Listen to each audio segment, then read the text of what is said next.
To Wavescan, the international DX program from Adventist World Radio.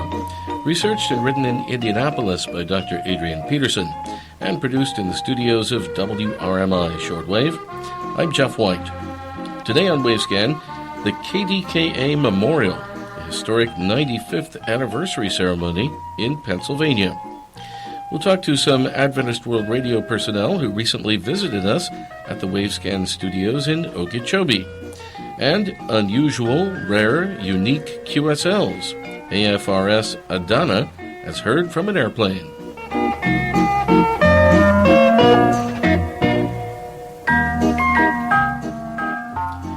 A few days ago, Ray Robinson of Shortwave KVOH in Los Angeles alerted us to the information regarding a special historic ceremony in suburban Pittsburgh, Pennsylvania. Because of the interest and significance of this event, we postpone our intended opening feature in this edition of Wavescan, and we present the story of this KDKA Memorial, historic 95th anniversary ceremony in Pennsylvania. Here's Ray. Thanks, Jeff. It was on Friday evening, October the 17th, 1919, that the Westinghouse engineer Dr. Frank Conrad made a significant broadcast over his amateur radio station 8XK. The station was installed in the second floor of his red brick garage in Wilkinsburg, a city adjacent to the better-known city of Pittsburgh. This was Conrad's first broadcast after the United States reopened usage of the airwaves to amateur radio operators subsequent to the end of World War I. It was one of the very early program broadcasts in the history of radio broadcasting. This initial 2-hour broadcast over his homemade radio equipment included several different styles of recorded music, together with announcements and spoken information. This historic broadcast proved so popular that he began a series of similar broadcasts each Wednesday and Saturday evening from the same station, 8XK. In September of the following year, the local newspaper ran an advertisement on behalf of the Home Department Store offering the sale of radio receivers which could tune in Conrad's radio program broadcasts. The Westinghouse Company decided that they would construct their own radio broadcasting station and install it in a small wooden and canvas shack on the roof of their K Factory building in suburban East Pittsburgh. Engineer Conrad assembled the necessary equipment for their new radio station, and they requested a commercial license from the federal government licensing authorities. This new station made its first broadcast on Tuesday evening, November the 2nd, 1920, with progressive information about the Harding-Cox presidential election. For this inaugural broadcast, Westinghouse was on the air under a temporary call sign 8ZZ, and a couple of days later the commercial license arrived by post, granting a consecutively issued call sign KDKA. To honor Dr. Conrad's contributions to the broadcast industry, the Pennsylvania Historical and Museum Commission approved a historic marker to be erected on a street adjacent to the Conrad garage, and this was dedicated on December 1st, 1990. The marker was later removed and placed in storage when the property and garage were sold in 2000 to make way for a fast food restaurant.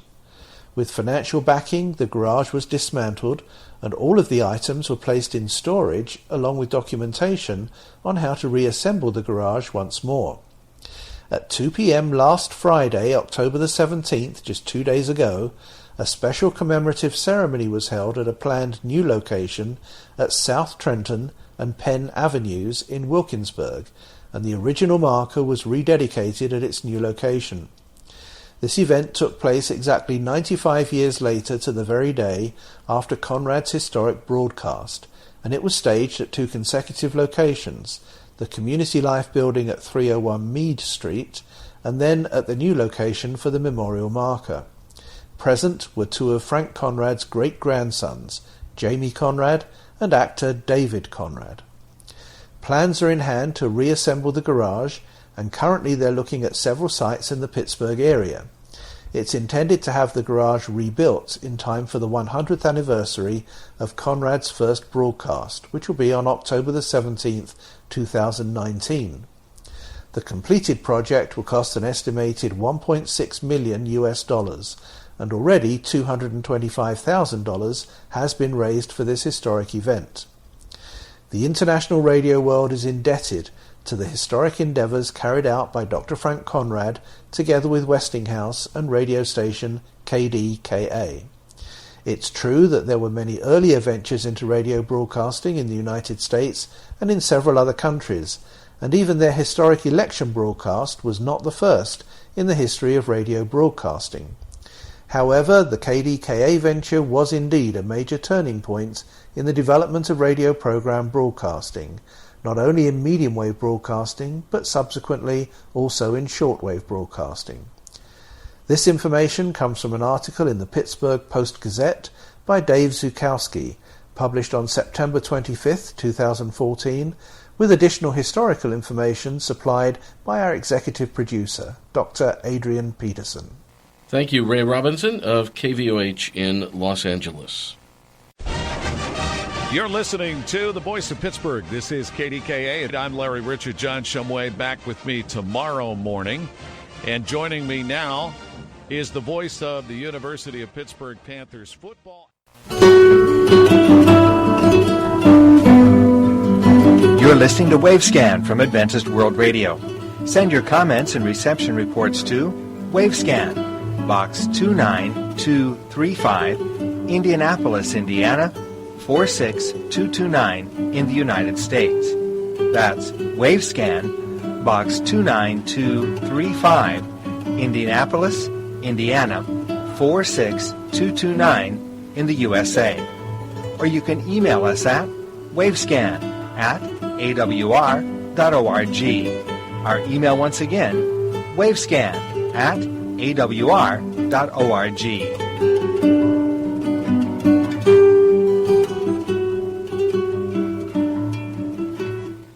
Well, in our Wavescan studio today, we have some guests from Adventist World Radio who are visiting us from various locations. Brooke Powers, you are from Guam? That's correct. I'm the chief engineer of the station in Guam, KSDA. KSDA, right, which broadcasts this program, Wavescan. Yes. Among many others. Yeah. Also, we have Greg Scott, who is from Silver Spring, Maryland. That's correct. Although originally from Tennessee. Exactly. Okay. And Greg, you're the vice president of I'm AAW. the senior vice president in charge of new language development, new studio development, and also training. It's just great to be here, Jeff, in this facility. You've been a wonderful host and showed us around the transmitter building and the antenna field, and it's just been a terrific experience. Yeah, it's been a lot of fun. Well, now, you have something to compare it to, I guess, Brooke, with the facility out there. This is, I think, a much older facility than KSDA, right? When was it built? We actually started building in 1985. And you have how many transmitters there? We have 5 transmitters and 5 antennas. And they're the transmitters are, what, 100, 250s? They're all 100 kilowatt transmitters. 100 kilowatts, okay. Yeah. 5 antennas. There are 5 4x4 curtain antennas from TCI. So what can you cover basically from Guam? The primary coverage areas range anywhere over to basically the central part of India, up through Russia, China, all the countries in between. Yeah, they're in Guam.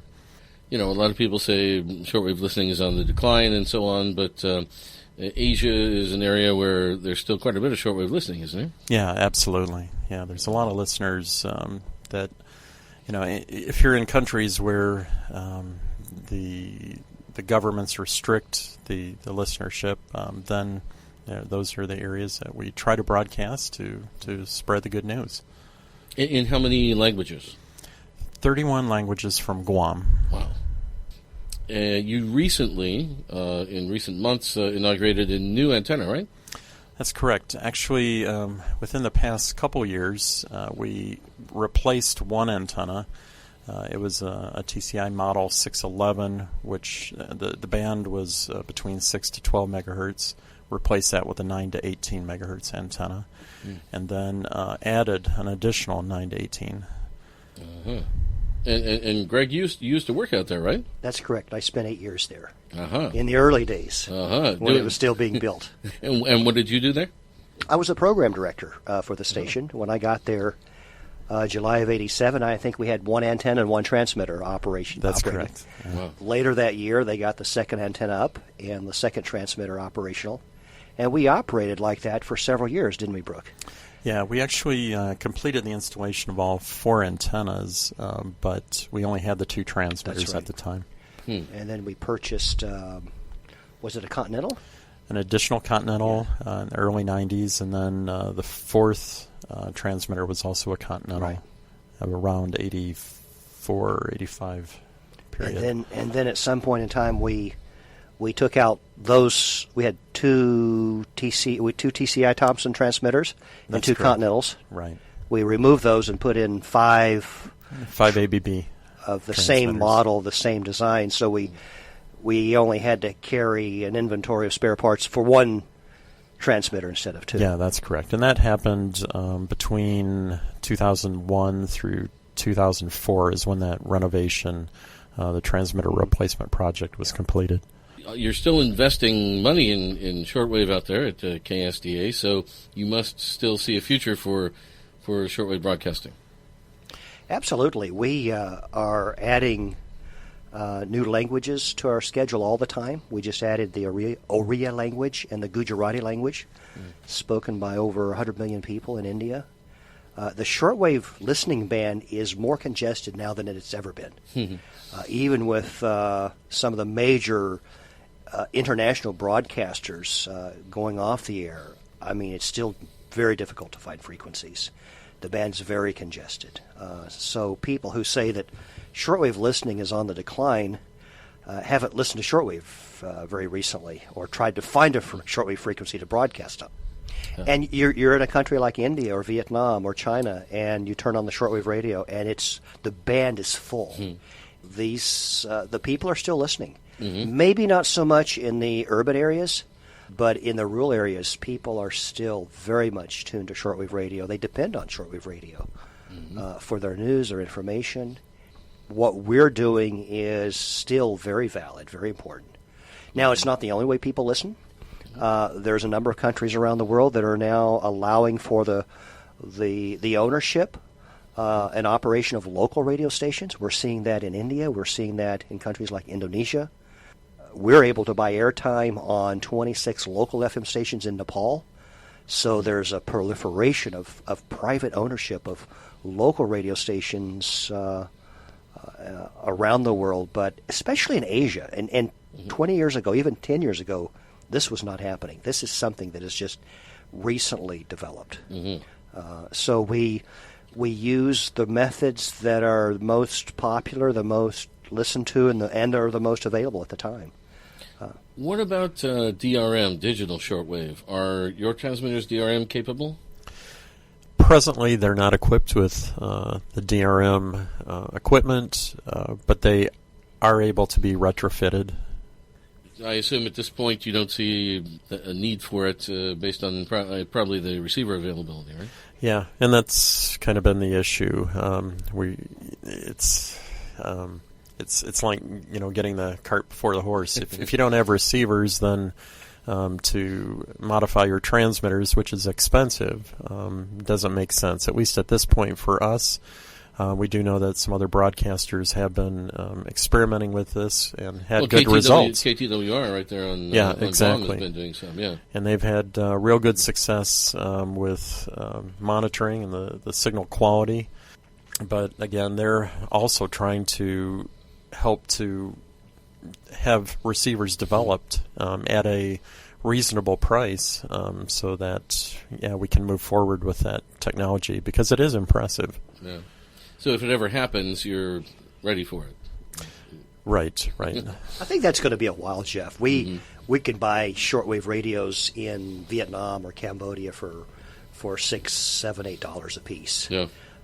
It's going to take a while before the digital radio receivers are going to be that affordable, especially in these countries. What is the process that we go through? For example, somebody produces a program in one of your studios. I mean, we produce WaveScan here in Okeechobee.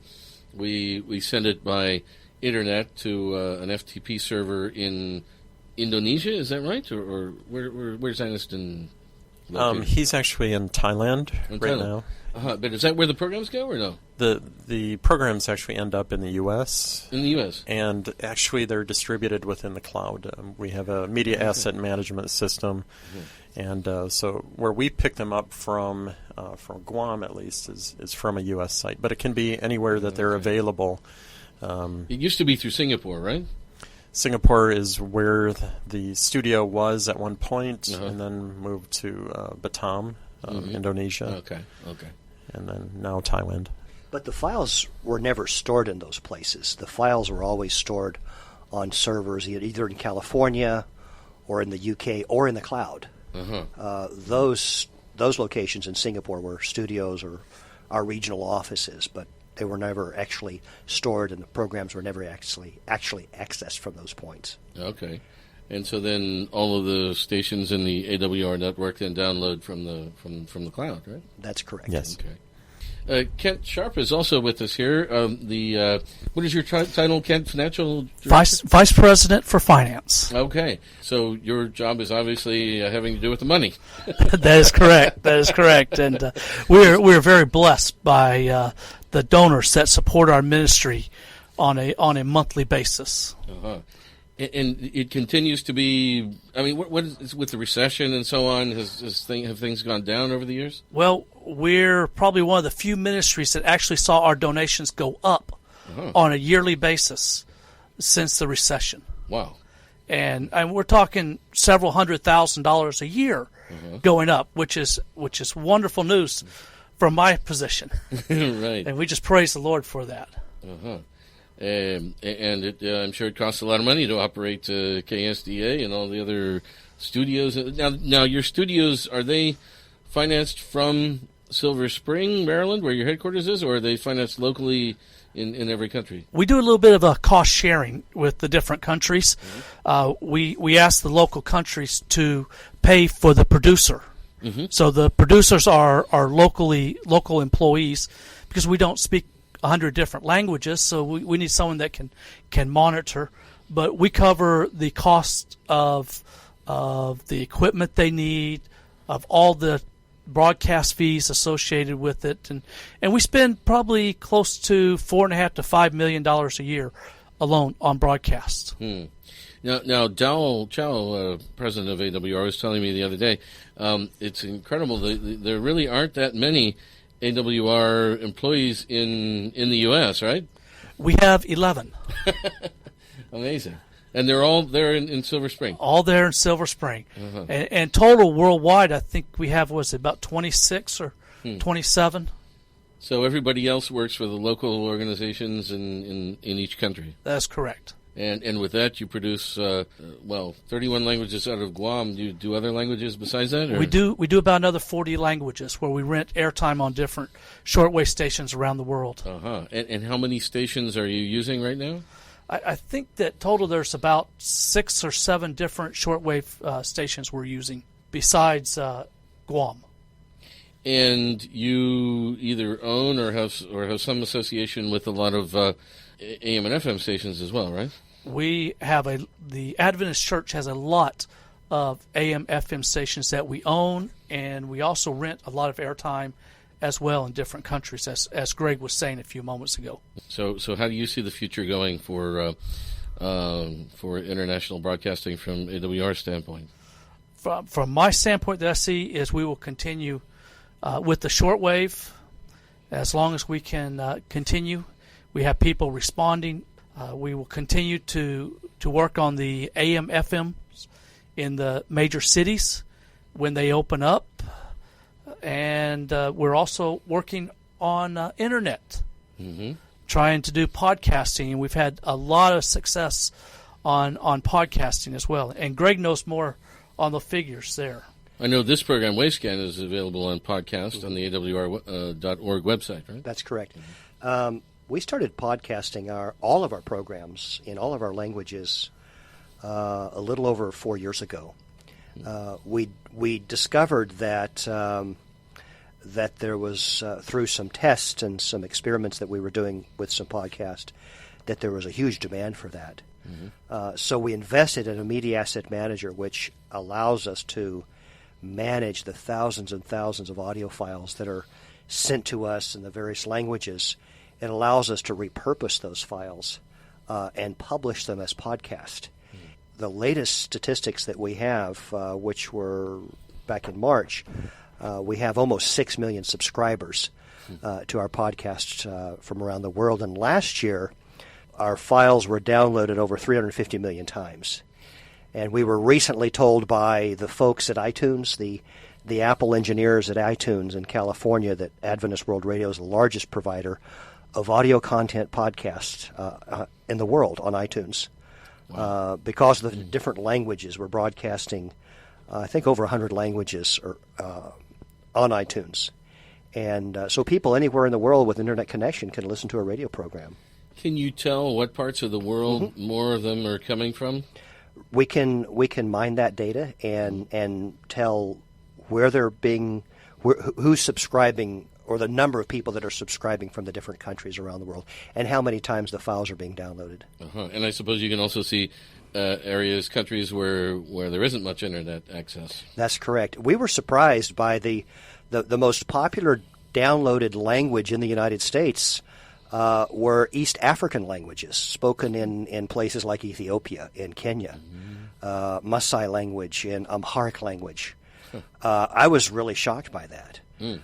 But that tells me that the diaspora, those people who have immigrated from those countries and have settled in the United States, are searching for content in their language. So there's a demand for people who have immigrated to this country to listen to content in their own language. Not only in those languages, but in many, many other languages as well. Finally, I guess, what brings you guys down here to Okeechobee in the middle of nowhere? You on vacation at Disney World, or? Well, our president, Dao Chow, was down here a few months ago, and you gave him a tour of your facility, and he spoke so highly of and bragged on what a wonderful host you were, Jeff, that we needed to come down and experience some of that hospitality ourselves. But no, you have an incredible facility here. 14 transmitters, 26 antennas, I think. 23. 23 antennas. I mean, this has to be the largest shortwave broadcast facility I've ever visited, and it's probably one of the largest in the United States. Well, thanks a lot for visiting us, and we'll be in touch then, and sometime we'll come out to visit KSDA. You have an open invitation to visit at any time. All right. Thanks a lot. We were talking there with Greg Scott, AWR's Senior Vice President, Kent Sharp, AWR's Chief Financial Officer, and Brooke Powers, Chief Engineer in Guam. They recently visited us at the Wavescan Studios at WRMI in Okeechobee, Florida.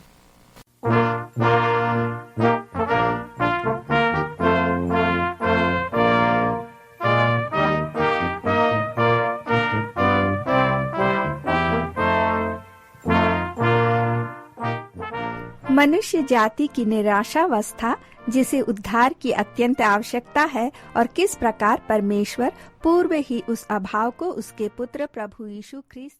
Recently we told you about a new Hindi language broadcast from Family Radio via WRMI in Okeechobee daily at 0100 to 0200 UTC. The frequency was 15770 kilohertz, but reception was not very good in India and South Asia.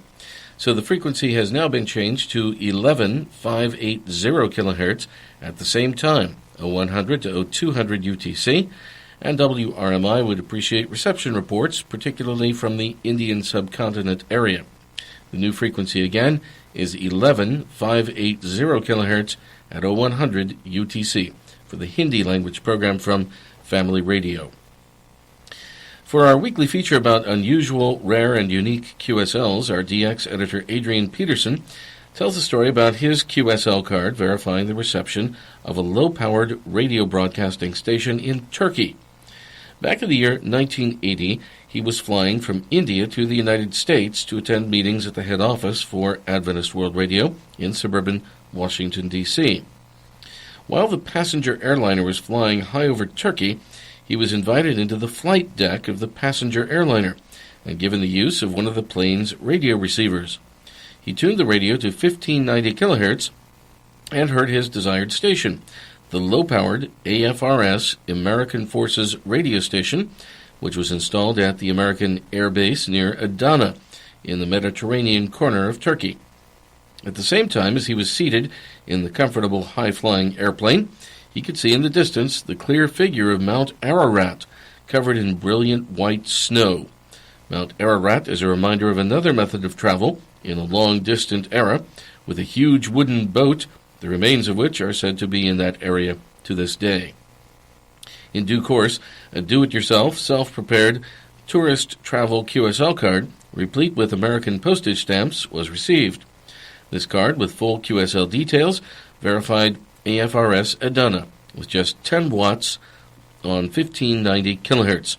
Interestingly, the wavelength is shown as 61886.792 feet, which is actually a mistake in calculation. By moving the decimal place by 2 positions, the equivalent is indeed 1590 kilohertz. This unusual QSL card features a unique threesome: a receiver in the flight deck of an airplane, a low-powered medium-wave station on the ground, and a wavelength measured in feet, not meters.